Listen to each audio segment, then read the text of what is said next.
قرآن حکیم کی ہر آیت فضیلت والی آیت ہے، لیکن پیارے پیغمبر صلی اللہ علیہ وسلم نے ایک مرتبہ صحابہ سے یہ سوال کیا کہ تمہیں معلوم ہے قرآن حکیم کی سب سے زیادہ فضیلت والی آیت کون سی آیت ہے؟ اللہ کے نبی کے صحابہ کے ادب پہ قربان جائیں، بعض مرتبہ دل میں بات ہوتی بھی تھی تو ادب اتنا غالب آ جاتا تھا کہ وہ اظہار نہیں کر سکتے تھے، اور یوں آگے سے عرض کرتے تھے کہ اللہ اور اس کا رسول ہی بہتر جانتے ہیں، اللہ اور اس کا رسول ہی بہتر جانتے ہیں۔ تو اس سوال کے جواب میں بھی صحابہ نے یہی عرض کیا، اللہ اور اس کا رسول ہی بہتر جانتے ہیں۔ تو پیارے پیغمبر صلی اللہ علیہ وسلم نے فرمایا کہ آیت الکرسی قرآن حکیم کی تمام آیات میں سے سب سے زیادہ فضیلت والی آیت ہے۔ اور دیکھیے آیت الکرسی کا سب سے پہلا لفظ جو میری اور آپ کی زبان سے نکلتا ہے، تلاوت ہوتا ہے، وہ کیا ہے؟ اللہ لا الہ الا هو الحی القیوم، اللہ لا الہ الا هو الحی القیوم۔ یہی ہے اسم اعظم جس کی برکت سے ہر دعا قبول ہوتی ہے۔ تو سب سے زیادہ فضیلت اس اعتبار سے بھی ہے کہ آغاز اور ابتدا ہی اللہ کے ذاتی نام سے ہے۔ یہی وجہ ہے کہ قرآن حکیم کی وہ 7 صورتیں جن کو مسبحات کہتے ہیں، مسبحات کا مطلب ہے سبح یسبح، اس لفظ سے وہ شروع ہوتی ہیں، سبح للہ سبح للہ۔ تو ان 7 صورتوں کو قرآن حکیم کی ساری صورتوں پر فضیلت حاصل ہوئی، حتیٰ کہ ان کو پورے قرآن مجید کا خلاصہ قرار دیا گیا کہ سارے قرآن حکیم کا اگر خلاصہ تلاش کرنا ہے تو یہ 7 صورتیں ہیں، اور ان 7 صورتوں کا پھر خلاصہ اگر نکالنا ہے تو سورۃ الفاتحہ ہے۔ اب سورۃ الفاتحہ کا آغاز کہاں سے ہوتا ہے؟ الحمد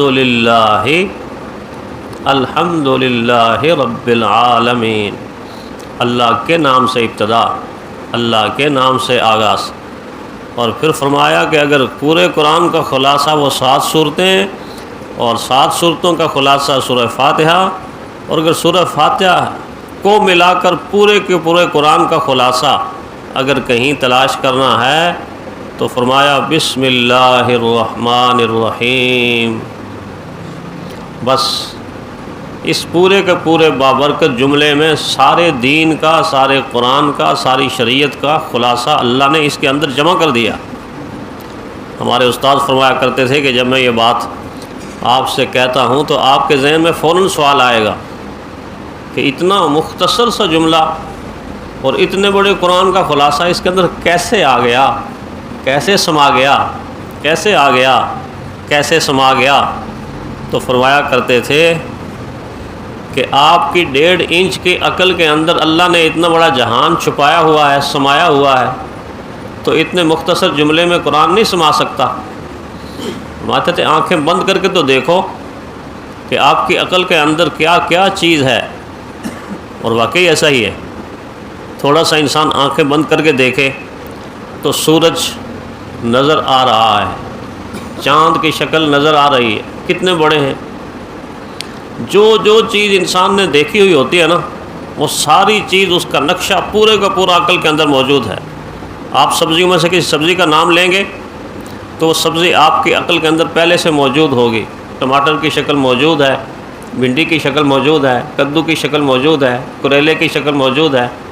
کسی نے حرم شریف کو دیکھا تو مسجد حرام موجود ہے، کسی نے روضہ رسول صلی اللہ علیہ وسلم کو دیکھا تو حضور کے روضہ انور کی شکل و صورت عقل کے اندر موجود ہے۔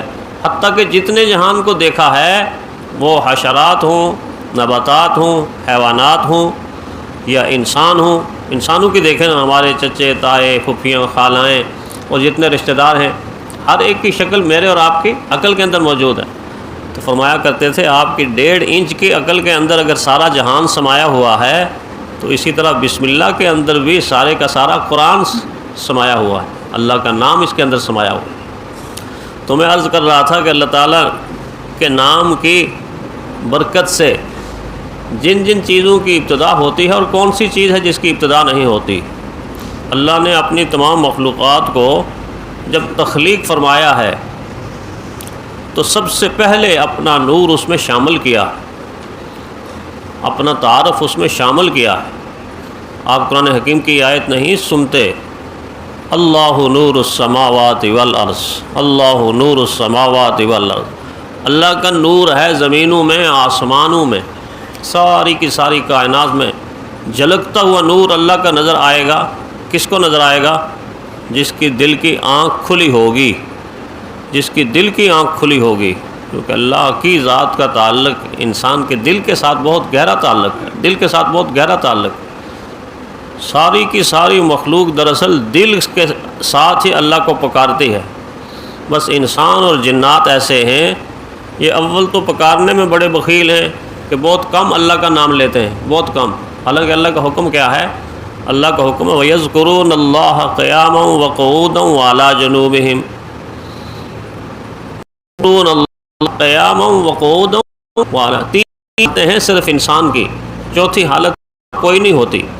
انسان آپ کو ملے گا، یا انسان آپ کو بیٹھا ملے گا، یا انسان آپ کو لیٹنے کی حالت، بیٹھنے کی حالت، قیام کی حالت، تینوں حالتوں میں اللہ نے فرمایا کہ میرے بندے وہ ہوتے ہیں جو یاد کرتے ہیں، قیام کی حالت میں بھی، بیٹھنے کی حالت میں بھی، اور لیٹنے کے عالم میں بھی۔